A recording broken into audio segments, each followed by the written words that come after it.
जय हिंद, नमस्कार। मैं अंबर जैदी स्वागत करती हूँ आप सबका एक बार फिर से हमारे आज के कार्यक्रम में। दोस्तों, क्या वेस्ट एशिया में शांति की जो घंटी है वो अब बज चुकी है, या फिर अमेरिका ने एक और कंट्रोवर्शियल डील के जरिए अपने सबसे करीबी साथी इसराइल को नाराज कर दिया? क्योंकि अमेरिका और ईरान के बीच जो प्रपोज 14 पॉइंट पीस डील है वो उसने पूरी दुनिया में एक उम्मीद तो लगाई है, लेकिन डील ने जो बात हो रही है वो स्ट्रेट ऑफ हॉर्मुज को दोबारा खोलने की बात हो रही है, सैंक्शंस में राहत और ईरान के लिए $300 बिलियन के रिकंस्ट्रक्शन पैकेज जैसे प्रोविजन भी हो रहे हैं इसमें।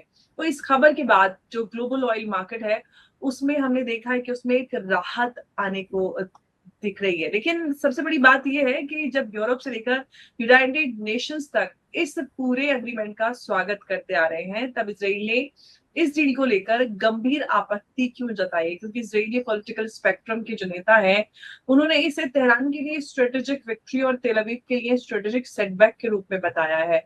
तो सवाल अब ये है कि क्या डोनाल्ड ट्रंप ने वेस्ट एशिया में शांति की जो बुनियाद रखी है, या फिर ये कहें कि जो इसराइल है उसके सिक्योरिटी कंसर्न्स को या फिर इन सारी चीजों को नजरअंदाज करके एक नई जियोपॉलिटिकल दरार पैदा करती है। तो इसको विस्तार से समझेंगे कि आखिर इसमें क्या सारी चीजें। पाकिस्तान भी बेचारा काफी लगा हुआ था, लेकिन जो डील है वो जिनेवा में साइन होने वाली है, तो बहुत सारी चीजें हैं, बहुत सारे पॉइंट्स हैं। प्लस प्रधानमंत्री मोदी BG7 के लिए गए हैं। तो सबसे पहले शुरुआत करते हैं आज के इस अहम मुद्दे की, और इस पर बात करने के लिए मेरे साथ मौजूद हैं डॉक्टर अंशु जोशी। बहुत स्वागत है आपका डॉक्टर जोशी। जय हिंद, नमस्कार। अंबर, अपने शो पर बुलाने के लिए बहुत बहुत शुक्रिया, धन्यवाद। और सभी दर्शकों को भारत माता की जय।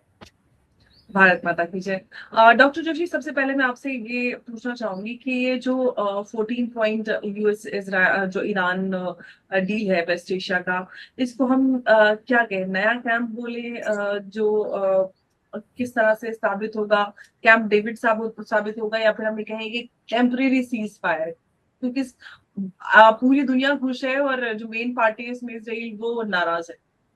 बिल्कुल अंबर, इजराइल ने इस शांति समझौते को मानने से भी इनकार कर दिया है। और हमें ये समझना होगा कि इस समझौते की और यदि हम देखें तो अभी इसमें बहुत सारे इफ्स और बट्स लगे हुए हैं। तो मैं एक उदाहरण दूं कि जो सैंक्शन हटाने की ईरान पर से बात हो रही है वो सशर्त है। वो ईरान पर से जो अमेरिका सैंक्शन हटाएगा, पहली बात तो वो पार्शियली सैंक्शंस हटने वाले हैं। और वो जो सैंक्शंस हटेंगे वो तब हटेंगे जब IAEA खुल के यहाँ पर ईरानियन न्यूक्लियर साइट्स का पूरा परीक्षण, निरीक्षण यानी कि इंस्पेक्शन कर पाएगा। तो यदि अमेरिका ये कह रहा है कि न्यूक्लियर मैटर्स को लेकर के वो ईरान से पीछे हट रहा है, उसके जो इंस्पेक्टर्स हैं वो पीछे जा रहे हैं, तो हम इस बात को समझें कि JD वांस का क्या स्टेटमेंट आया है कि अमेरिका वापस जाएगा, लेकिन IAEA ईरान में बैठा होगा। और ये जो इंटरनेशनल एटॉमिक एनर्जी का पूरा ये जो एक तंत्र है, इसको हम सभी जानते हैं कि कहीं ना कहीं अमेरिका ही चलाता है या अमेरिका डोमिनेट करता है।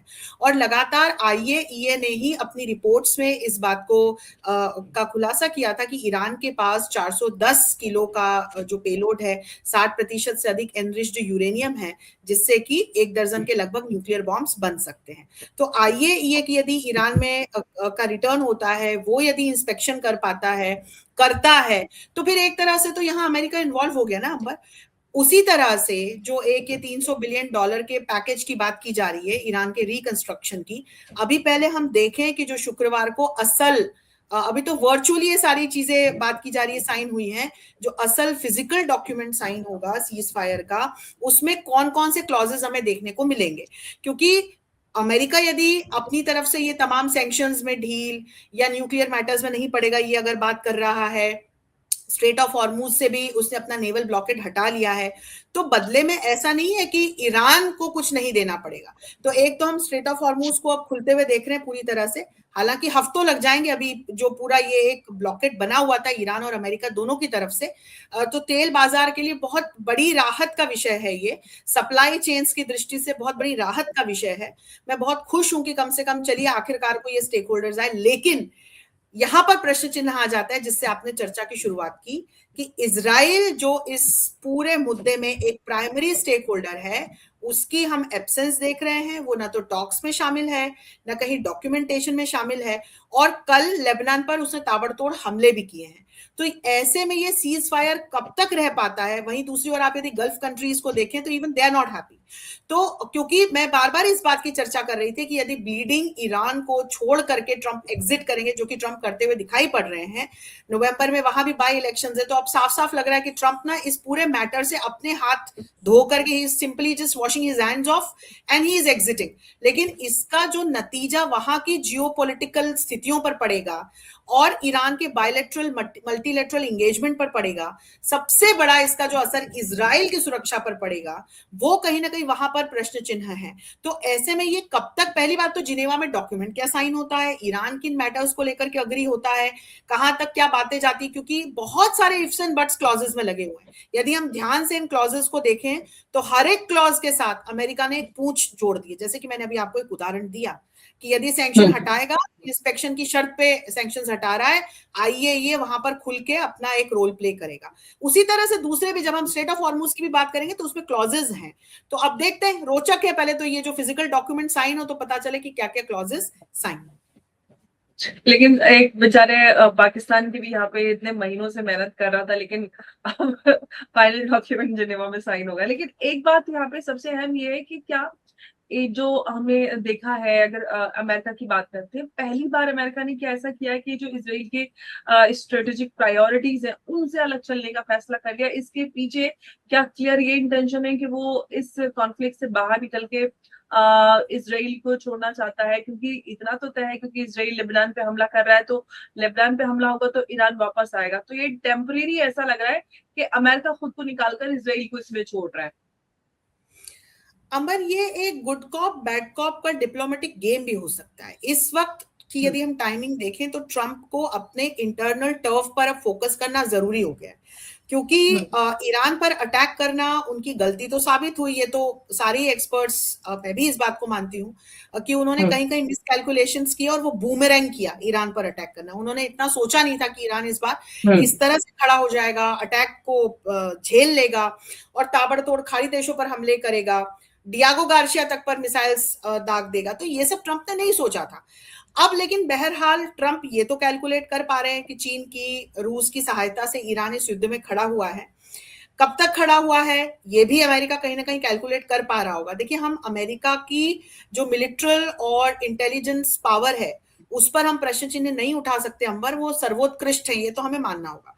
अब इस पे लोग ये तर्क देने लगते हैं कि ईरान तब भी देखिए अमेरिका के साथ डटा खड़ा रहा, ये वो सब कुछ। ईरान जिस तरह से अभी लड़ रहा है वो एक ऑल्टरनेट वे ऑफ वॉर है, वो एक तरह का प्रॉक्सी वॉर है। कन्वेंशनल वॉर तो अभी भी नहीं हो रहा है दोनों देशों के बीच में, और एक इनडायरेक्टली दोनों देश एक दूसरे को रिस्पॉन्ड कर रहे हैं। अब स्ट्रेट ऑफ हॉर्मुज को ईरान ने जिस तरह से वेपनाइज किया, तो वहां पर ट्रंप बौखलाए हैं। अमेरिका के लिए एक बड़ा सेटबैक साबित हुआ स्ट्रेट ऑफ हॉर्मुज को चोक करना ईरान का।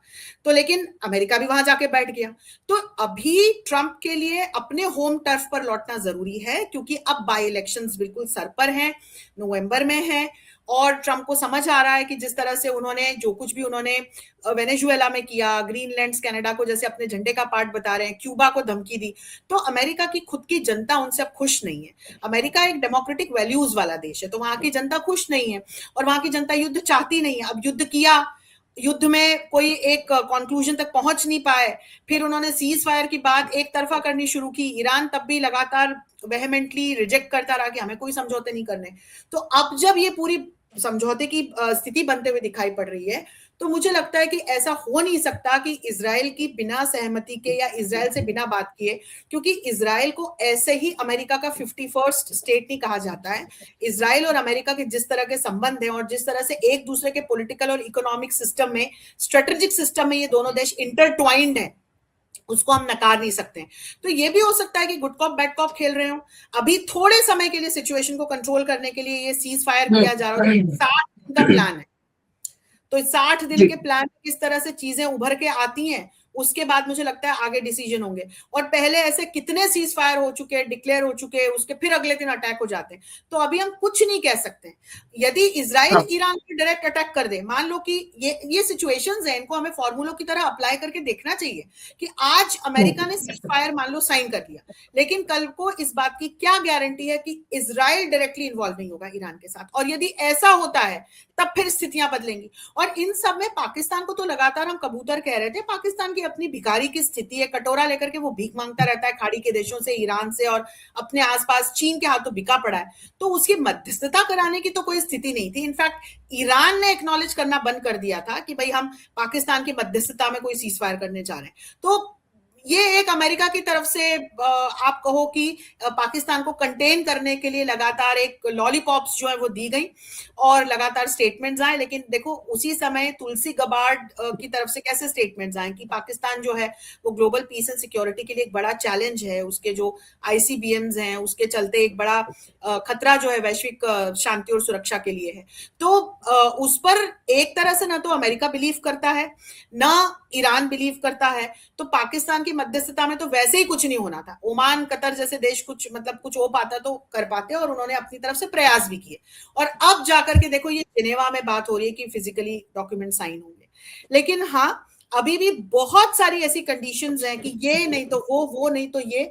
और जब आप इन तारों को अलग अलग करके देखने का प्रयास करते हैं तो समझ में आता है कि अभी भी हम बहुत खुश ना हो जब तक कि ये अगले महीने 2 महीने ऐसे ना निकले कि भाई दोनों ही पार्टीज की तरफ से एक दूसरे पे किसी प्रकार का कोई अटैक ना। बिल्कुल।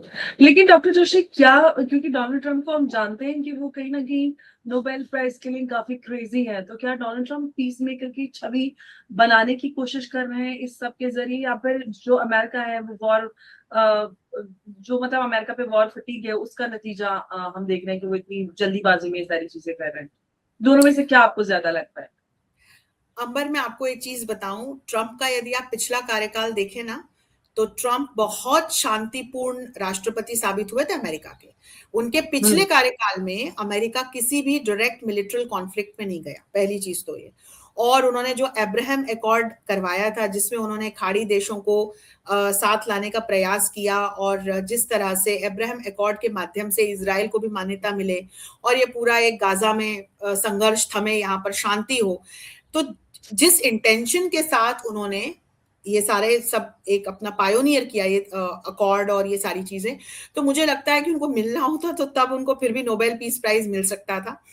इस बार तो उन्होंने जिस तरह की स्थितियां क्रिएट की हैं, तो पूरी दुनिया के लिए देखो डेमोक्रेटिक चैलेंजेस उन्होंने उत्पन्न किए हैं, जिस तरह से वेनेजुएला के साथ उन्होंने जो कुछ भी किया। अब क्यूबा को धमकाते हुए नजर आ रहे हैं, कनाडा को अपने झंडे का पार्ट बता रहे हैं, ग्रीनलैंड्स को अपने नक्शे का पार्ट बता रहे हैं, फिर इधर खाड़ी देशों पर आकर के अपना नियंत्रण का पूरा पूरा प्रयास कर रहे हैं, स्ट्रेट ऑफ हॉर्मुज को कंटेन करने का, कंट्रोल करने का प्रयास कर रहे हैं, एशिया में आकर के वो देशों को कंट्रोल करने का प्रयास करें, भारत के साथ उन्होंने जो कुछ भी किया। तो ये तमाम स्थितियां इस बार उल्टी उनके ऊपर पड़ी है। तो वो जिसको हम कहते हैं ना चोरों को मिल गए मोर, इस बार ट्रंप के साथ स्थितियां बहुत अच्छी नहीं जा रही हैं और बहुत सारी चुनौतियों में वो खुद अपने आप को फंसा लेते हैं। तो इस बार का उनका कार्यकाल ट्रिकी है, चैलेंजिंग है, और वो चैलेंजेस उन्होंने खुद अपने लिए क्रिएट किए हैं। तो नोबेल पीस प्राइज तो मुझे नहीं लगता कि उनको मुझे मिलता हुआ नजर आ रहा है। शांतिपूर्ण तरीके से अपने इस कार्यकाल को वो काट लें, इसके बाद तो वो दोबारा राष्ट्रपति बन नहीं सकते। तिबारा, आई शुडंट बी सेइंग दोबारा, वो तिबारा अमेरिका के राष्ट्रपति अब नहीं बन सकते हैं, है ना, कॉन्स्टिट्यूशनली ये नियम है।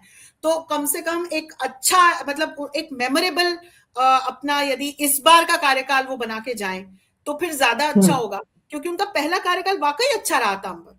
हम आतंकवाद के खिलाफ लड़ाई की दृष्टि से देखें, हिंद प्रशांत में जाकर चीजों को कंट्रोल करने की दृष्टि से देखें, भारत को हिंद महासागर में जिस तरह से सहायता की थी अमेरिका ने, हमारे साथ जिस तरह की स्ट्रेटेजिक पार्टनरशिप की थी, तो वो सारा ट्रंप के पहले कार्यकाल में शुरू हुआ था। लेकिन इस बार तो समझ नहीं आ रहा है कि या तो ट्रंप के सलाहकार जो हैं वो इस बार उन्होंने गलत चुन लिए हैं अंबर, और जब सलाहकार आपके गलत होते हैं तो फिर गलत नतीजे भी हमको दिखाई पड़ते हैं। लेकिन अगर हम इसराइल की बात करते हैं, जो इसराइल का डर सामने या डिससेटिस्फेक्शन कहें, और क्योंकि इसराइल और हम उसकी बात करते हैं तो अभी भी लगातार इसराइल अटैक कर रहा है, पर अगर इसराइल इस तरह से रहेगा तो, और मतलब कहीं ना कहीं ऐसा है कि कुछ ये वजह है या इश्यूज कुछ ऐसे हैं जो कि इसराइल है वो उसको ये डर है कि ईरान को इसी तरह से ऐसे छोड़ दिया जाएगा तो रीजनल जो इन्फ्लुएंस है ईरान का वो बढ़ रहा है, और उसको वापस, इनफैक्ट पहले से ज्यादा ईरान यहाँ पे जिस तरह से डील अभी यहाँ पे नजर आ रही है उससे बेहतर रीजनल पावर बन के उभर रहा है। तो सबसे बड़ा डर क्या इसराइल के लिए है? इसराइल की सबसे बड़ी चुनौती ये है कि यदि ब्लीडिंग ईरान को छोड़ दिया गया और अमेरिका जैसा देश अगर एग्जिट करके बैठ गया, तो होगा क्या? होगा ये कि हमास को और ज्यादा एक्टिवेट करेगा ईरान, हिजबुल्लाह को और ज्यादा एक्टिवेट करेगा, हूतीज को और ज्यादा प्रमोट करेगा। तो इजराइल के लिए ईरान के साथ डायरेक्ट कन्फ्रंटेशन से ज्यादा बड़ी चुनौती है इन प्रॉक्सीज के साथ अलग अलग मोर्चों पे लड़ना। और दूसरा, आप देखो कि पैलेस्टीन को जिस तरह से भारत भी कहता है कि हम पैलेस्टीन को मान्यता देते हैं, लेकिन हमास मुक्त पैलेस्टीन को हम मान्यता देते हैं, तो इजराइल के साथ वही स्थिति एक बहुत ही ज्यादा चैलेंजिंग हो जाएगी यदि ईरान को इस तरह से छोड़ करके, ईरान की शर्तों को मान करके अमेरिका एग्जिट करता है इस पूरे क्षेत्र से। तो होगा क्या कि इजराइल की डायरेक्ट जो पहला मैं भय नहीं कहूंगी, जो चुनौती है, क्योंकि इजराइल एक ऐसा देश है कि तमाम चुनौतियों का सामना करने की शक्ति रखने वाला देश है, सामर्थ्यवान देश है, तो वो लड़ता रहेगा।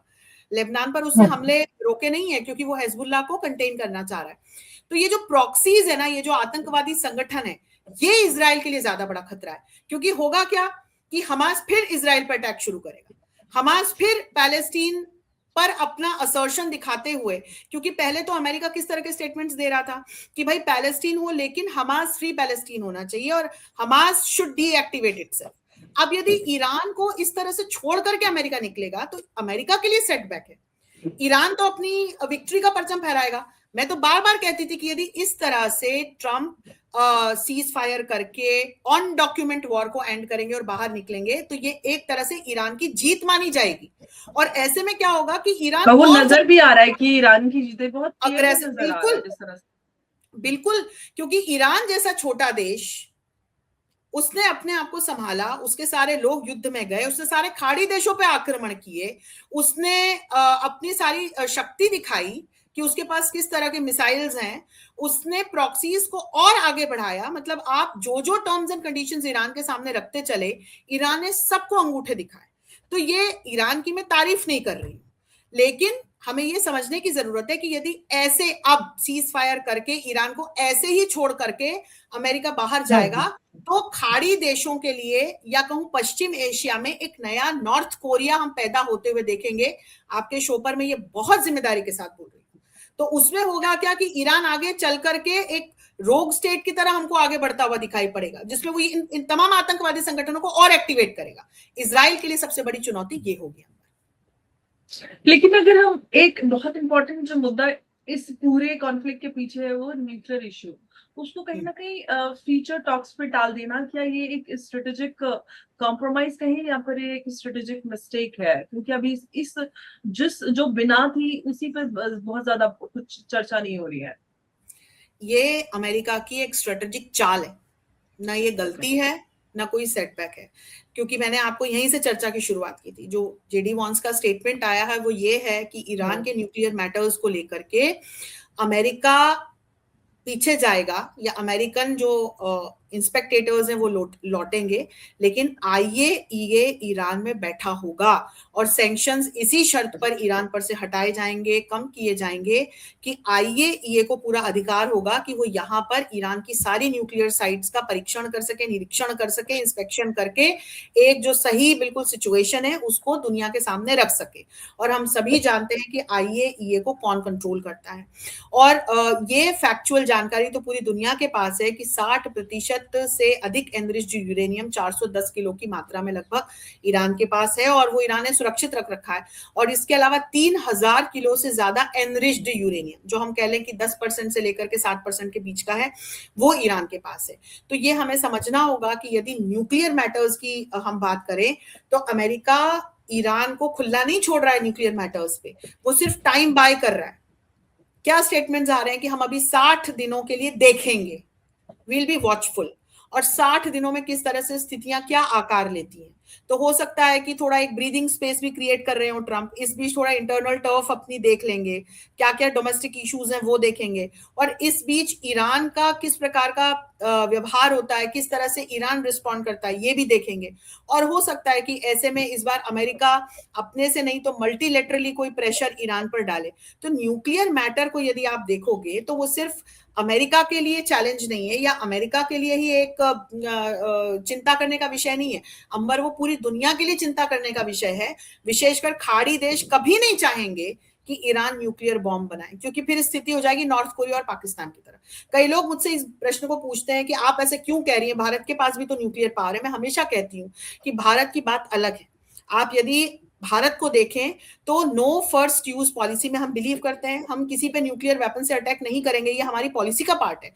और हमारी फॉरेन पॉलिसी में हम किसी भी देश पर अटैक न करने की बात करते हैं। हम पहले अटैक नहीं करते। यदि कोई देश हम पर अटैक करता है तब हम अपनी सुरक्षा के लिए जा करके एक जवाब देते हैं। हम आगे रहकर किसी देश की संप्रभुता पर चोट नहीं पहुंचाते। तो भारत जैसे देश की यदि आप पॉलिसी को देखें और उसको कंपेयर करें ईरान की पॉलिसी से, पाकिस्तान से, नॉर्थ कोरिया से, तो वो बिल्कुल ठीक बात नहीं है। इसीलिए मैं लोगों को यही जवाब देती हूं कि आप पहले पाकिस्तान को एज अ स्टेट आप देखिए कि किस तरह का स्टेट है। नॉर्थ कोरिया को देखिए, ईरान को देखिए। तो ईरान में भी जिस तरह का रिजीम है अंबर, अच्छा रिजीम भी चेंज नहीं करवा पाया अमेरिका। तो ईरान में जिस तरह का रिजीम है, इस रिजीम में यदि ईरान न्यूक्लियर बॉम्ब्स डेवलप कर लेता है, न्यूक्लियर वेपन्स डेवलप कर लेता है, तो निश्चित तौर पर सिर्फ पश्चिम एशिया नहीं अंबर, ये पूरी दुनिया की शांति और सुरक्षा के लिए एक खतरा होगा।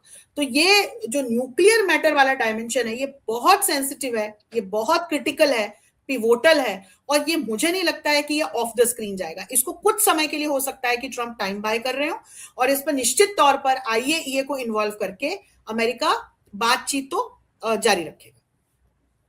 अंत में डॉक्टर जोशी आपसे ये G7 को लेकर सवाल, क्योंकि प्रधानमंत्री मोदी G7 के लिए गए हैं और काफी सारे डेवलपमेंट्स आ रहे हैं। कैसे देख रही हैं आप प्रधानमंत्री मोदी की इस यात्रा? ये तमाम पश्चिम एशिया में जो कुछ भी चल रहा है, उधर रशिया यूक्रेन के बीच में जिस तरह से युद्ध भड़का, हिंद प्रशांत क्षेत्र में जिस तरह की स्थितियां बनी रहती है, इन सब के बीच जब हम अपने देश की ओर देखते हैं तो लगातार अपना प्रयास रहता है पॉजिटिव एंगेजमेंट्स और डेवलपमेंट्स का। तो बहुत खुशी होती है, बहुत गर्व होता है।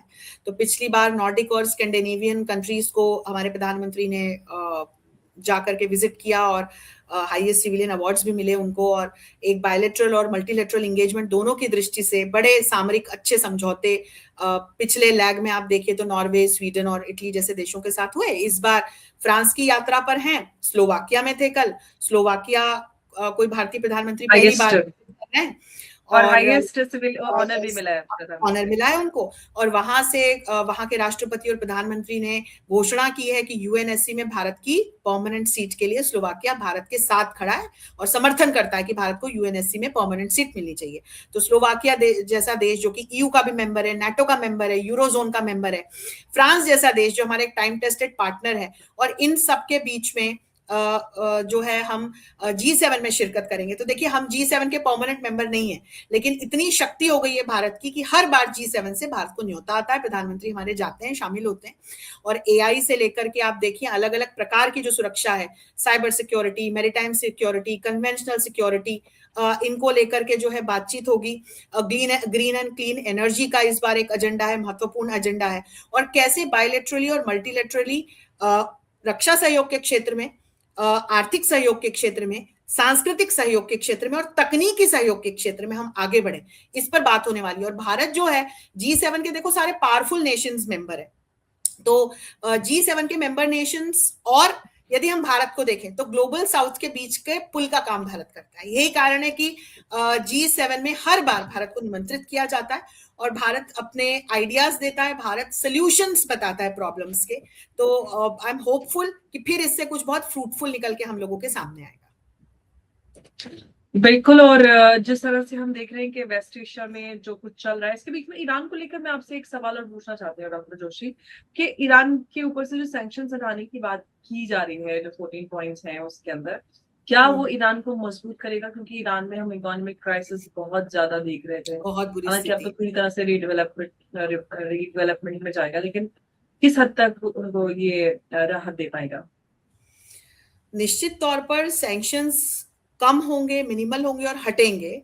तो ईरान में जिस तरह की स्थितियां बनी हुई हैं, इन्फ्लेशन ऑल टाइम हाई है, बेरोजगारी की आप स्थितियों को देखें, ईरानी मुद्रा को देखें, मुद्रास्फीति की ओर देखें, बड़ा आर्थिक चैलेंज जो है ईरान झेल रहा है।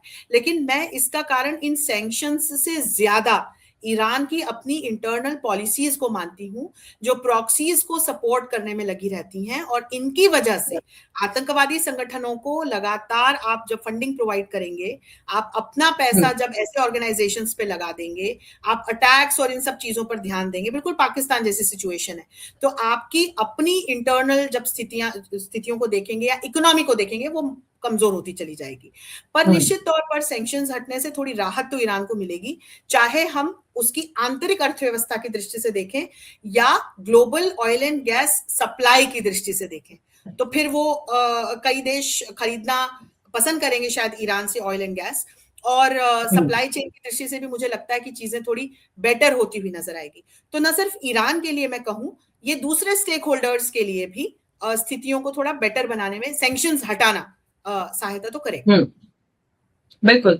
तो दोस्तों, अगर हम वेस्ट एशिया का इतिहास देखते हैं तो वहां पर हमें परमानेंट दोस्ती या दुश्मनी से ज्यादा परमानेंट जो इंटरेस्ट है उनका बोलबाला रहा है। 1978 का कैंप डेविड अकॉर्ड हो या फिर अब्राहम अकॉर्ड्स, हर हमने देखा है कि नए दोस्त और नए जो विरोधी हैं वो पैदा किए हैं। लेकिन आज जो है अमेरिका ईरान डील का जो स्वागत है वो किया जा रहा है, लेकिन इसराइल का विरोध इस बात का संकेत है कि जो और संकेत उस रास्ते पर भी कि जियोपॉलिटिक्स की जो दरारें हैं वो हमेशा मौजूद रहती हैं। और सवाल सिर्फ ये नहीं है कि ईरान और अमेरिका के बीच में समझौता कितना टिकता है, सवाल असली ये है कि क्या डोनाल्ड ट्रंप ने वेस्ट एशिया को जो जंग से बचाया है, या फिर एक ऐसी, हालांकि जंग उन्होंने खुद ही शुरू की थी और वो सारा कुछ चल रहा है बड़े अटैक में, लेकिन या फिर ये कहे कि एक और बड़े कॉन्फ्लिक्ट की बुनियाद यहाँ पर रहती है, क्योंकि अभी यहाँ से इजराइल खुश नहीं है और ईरान और अमेरिका के बीच में जो सारी चीजें तय हो रही है उससे बहुत जल्दी में ये सारी चीजें नजर आ रही है। तो अब देखते हैं कि थोड़ा समय का इंतजार और करेंगे, सारी चीजें खुद हमें क्लियर हो जाएगी। डॉक्टर जोशी, आपका बहुत बहुत धन्यवाद इस चर्चा में हमारे साथ जुड़ने के लिए। नमस्कार, जय हिंद, जय भारत। अमर, बहुत बहुत शुक्रिया। भारत माता की जय। भारत माता।